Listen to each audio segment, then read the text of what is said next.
Buenas, bienvenidos a esta novena clase de metodología de la investigación. Y como ya les había anticipado en clases anteriores, lo que vamos a tratar esta vez es el método hipotético deductivo. El método hipotético deductivo fue el intento que hizo las ciencias en un momento determinado por lograr un método estándar para todo el ámbito científico. De hecho, es un método que surge en la física, que en mucho tiempo fue tomado como una ciencia modelo, y que se intentó usar con relativo éxito en ciencias sociales. Básicamente después se fueron haciendo modificaciones a este método y hoy el pluralismo metodológico, es decir, la conjunción de varios métodos, es lo más aceptado en ciencia. Se considera que según el objeto de estudio no puede haber un método único. No obstante, la influencia del método hipotético deductivo es tan fuerte en la historia de las ciencias que si ustedes intentan reconstruir casi cualquier investigación científica, aún en ciencias sociales, probablemente puedan hacerla encuadrar en este modelo. Lo cual nos deja a nosotros ver que, aún abogando por un pluralismo metodológico, este método tiene mucha influencia en las ciencias hoy en día. Básicamente, este cuadro que ustedes tienen frente a ustedes es todo el método. Yo ahora lo voy a explicar parte por parte, vamos a desarrollar, vamos a ver algunos ejemplos, pero yo necesito que ustedes lo memoricen. El aprendizaje memorístico no es útil para todas las cosas, pero suele ser útil para determinadas cosas puntuales. Yo necesito que ustedes guarden este esquema mental y lo tengan en la cabeza. A medida que lo vaya explicando, probablemente les sea más fácil de entender, pero es muy importante que lo copien en la carpeta, que traten de memorizarlo y que lo tengan presente, porque en todas las investigaciones futuras que ustedes tengan, tanto en proyecto de investigación, por ejemplo, el año que viene en quinto, o en la facultad, cuando tengan que hacer investigaciones, este método va a estar presente y van a tener que cumplir las partes de esto. Básicamente, el método arranca por el análisis de una situación. Podemos describir a esto como la observación que hace el científico de una situación normal. La situación todavía no es un problema. Es decir, yo puedo, por ejemplo, ver que el río Paraná tiene un descenso en la cantidad de peces, lo cual todavía no es un problema científico tal cual lo podemos expresar y lo podemos exponer. ¿Por qué no es un problema?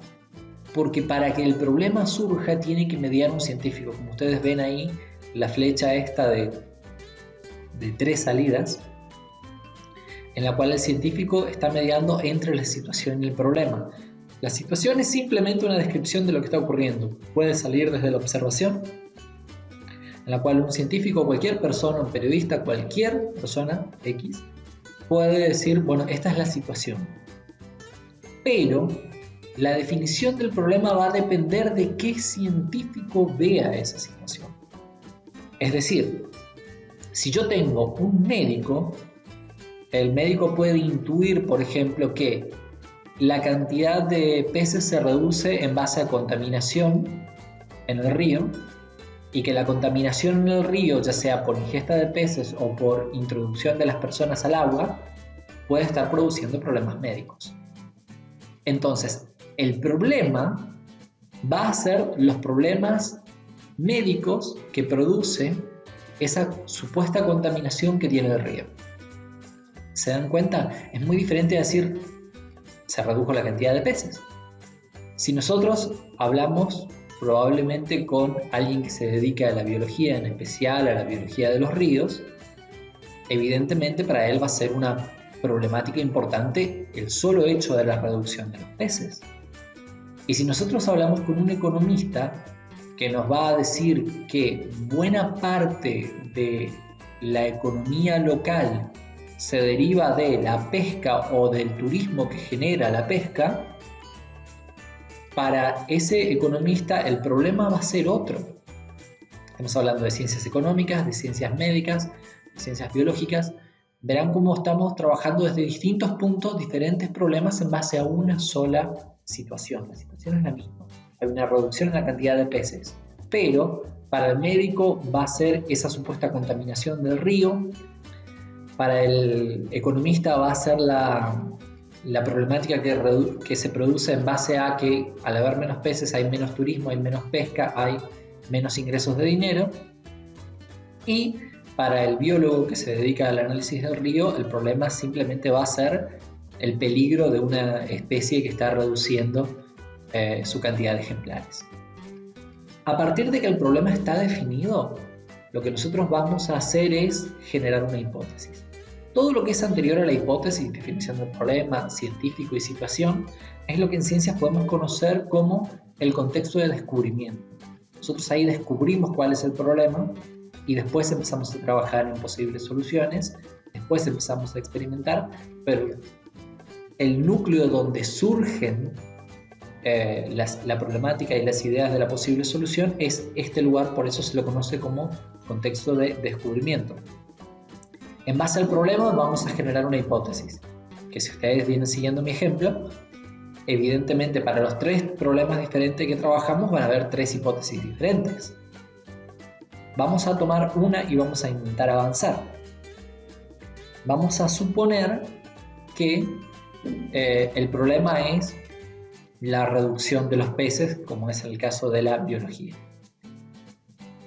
Podemos, a partir de eso, sentar una hipótesis que diga, bueno, probablemente haya contaminación realmente en el río y esto esté produciendo un descenso en la cantidad de peces.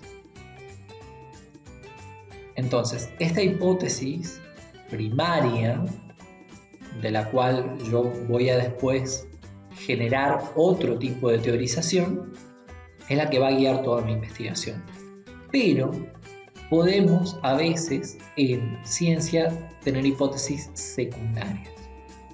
Es decir, una hipótesis que va de la mano con la hipótesis anterior, pero que debe ser analizada y debe ser contrastada de manera particular.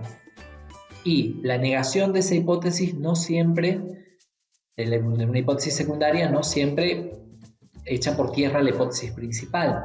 Sin embargo, si se niegan todas las hipótesis secundarias que se derivan de una hipótesis principal, ahí sí, evidentemente, se echaría por tierra todo el trabajo anterior. Entonces, supongamos que dijimos que el río está contaminado. Esa es nuestra hipótesis. Nosotros vamos a ir a demostrar. Nosotros también tenemos que pensar, digamos, cuál fue el agente que contaminó ese río. Entonces nosotros tenemos que decir, bueno, probablemente nosotros no tengamos un buen manejo de los residuos y las cloacas estén yendo a parar al río, entonces estamos contaminando el río. Podemos tener una hipótesis secundaria que deriva de que el río está contaminado. También podemos pensar, bueno, es posible que el turismo que nosotros generamos en base a la pesca, etcétera, esté produciendo más basura en el río y eso esté dañando el ecosistema y esté contaminando. Sigue siendo contaminación, pero como verán, las hipótesis son diferentes. El tipo de contaminación es distinto. También puede ser que mi trabajo sea muy puntual y yo no esté trabajando con muchas hipótesis secundarias. Puedo plantear una sola hipótesis y avanzar con respecto de eso. Evidentemente mi investigación ahí será más restringida y será más fácil de comprobar, porque me llevará menos tiempo contrastar una sola hipótesis que varias hipótesis secundarias para poder verificar una hipótesis general. ¿Cómo yo verifico una hipótesis? A partir de la hipótesis lo que sigue es lo que nosotros conocemos como contexto de justificación. Es decir, yo planteo una idea e intento, mediante deducción y mediante la experiencia, justificar ese primer postulado que yo hice, que sería mi hipótesis de que el río está contaminado. Entonces lo que yo tengo que plantear son consecuencias observacionales. Bueno, si el río está contaminado, yo tengo que poder hacer análisis químicos del agua y me tiene que dar mayor contaminación. Si el río está contaminado, yo tengo que notar, por ejemplo, un incremento en las personas que fueron hospitalizadas por introducirse al río Paraná, por ejemplo. Que no me va a interesar solucionar el tema de esas personas, como en el caso del médico, pero sí me va a interesar de que si subió es una prueba y si subieron diagnósticos que tienen que ver con nadar en aguas contaminadas, es una prueba de que mi río está contaminado. Entonces, ahí tengo otra consecuencia observacional, puesto que el descenso de los peces podría haber sido por otros motivos. Entonces yo necesito probar realmente que el río está contaminado. Estas consecuencias observacionales pueden ser la cantidad que yo necesite para dejar bien en claro que esta hipótesis es así. Como verán, no es lo mismo que la hipótesis. Yo digo, el río está contaminado. Bueno, pero si el río está contaminado, debe reflejarse en análisis químicos del agua. Hay determinados químicos que van a dañar a los peces y determinados químicos que por ahí no afecten a las especies que son oriundas de ese río. Entonces, esos químicos que afectan a la especie y que podrían hacer que se reduzca la cantidad de peces en el río son los que tienen que estar presentes. Por lo tanto, yo puedo hacer una consecuencia observacional por material químico y decir, bueno, tiene que haber más mercurio en el agua, tiene que haber más el material que a ustedes se les ocurra en el agua y tiene que estar presente en mis análisis. Y puedo empezar a contrastarlos con la experimentación. Recién una vez que yo diseñé todas mis consecuencias observacionales, lo que voy a empezar a hacer es experimentar o diseñar experimentos para cada una de estas consecuencias observacionales y así poder ver si realmente esto es como yo pensaba o no es como yo pensaba. En el caso de que no sea como yo pensaba, como ustedes verán en el cuadro, lo que se hace es refutar esa hipótesis que yo tenía o esas hipótesis secundarias y volvemos al punto de la definición del problema. Estamos de vuelta en el problema, el cual la mayoría de las veces no hace falta que nosotros lo volvamos a arreglar, pero sí hace falta que volvamos a producir una nueva hipótesis para ahí empezar a deducir. Algunas veces podemos dar por anulada una hipótesis secundaria y otra de nuestras hipótesis secundarias no están anuladas. Por lo tanto, en ese caso lo que yo tengo que hacer es reconstruir esa hipótesis secundaria dejando el resto de la estructura. Pero cuando yo trabajo con una sola hipótesis, tengo que volver a rehacer la hipótesis y a partir de ahí empezar a deducir nuevamente. Y si por el contrario los experimentos que yo diseñé, o en el caso de que ustedes estén trabajando en una búsqueda, por ejemplo, de material, esa bibliografía que yo consulté confirma mi hipótesis, yo puedo decir de que esa hipótesis que yo planteé se convierta automáticamente en lo que nosotros conocemos como una ley científica. Es decir, la experiencia me dio la razón, concuerda conmigo y evidentemente yo a partir de las consecuencias observacionales fundamenté científicamente que lo que yo planteé en mi hipótesis es correcto. Por lo tanto, automáticamente ya se lo conoce como una ley científica. Después, veremos más adelante que con la conjunción de varias leyes científicas yo puedo formar una teoría científica, la cual generalmente tiende a nuclear varias leyes científicas a la vez.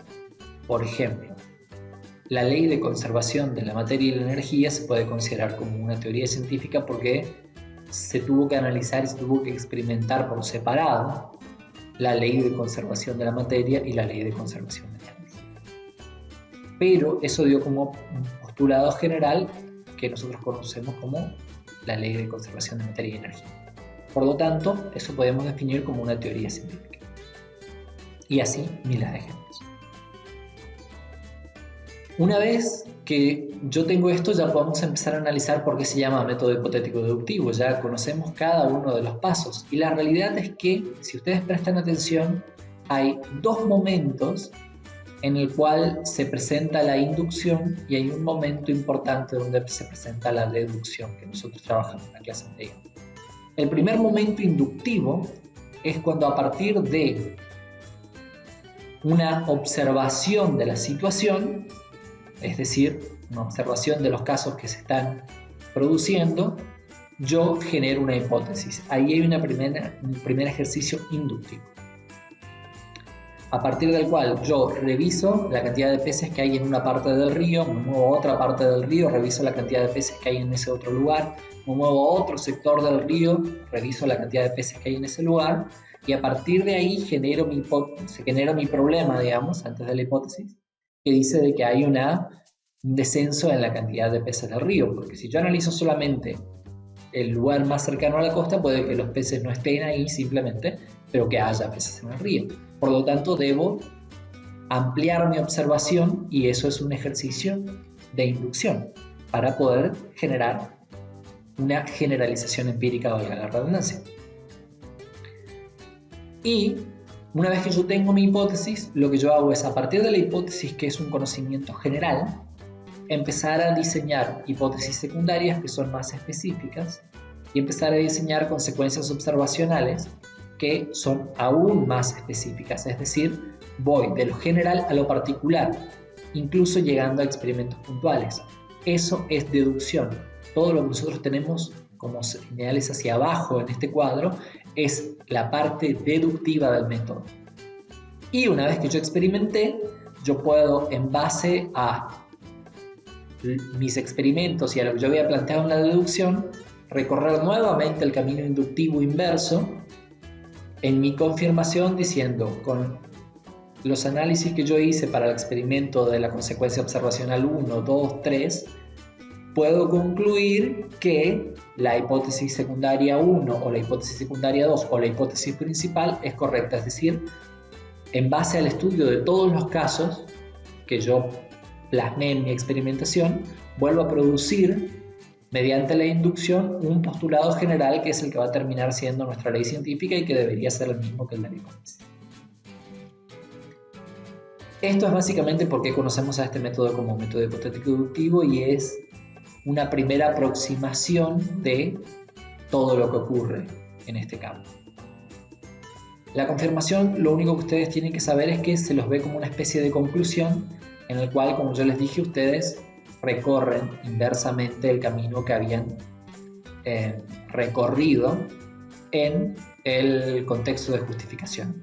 Es decir, a partir de los experimentos, ustedes empiezan a relatar cómo realmente cada uno de esas pruebas, de esos test, lograron concluir con esto. Y bueno, eso es todo por la clase de hoy y nos vemos la semana que viene.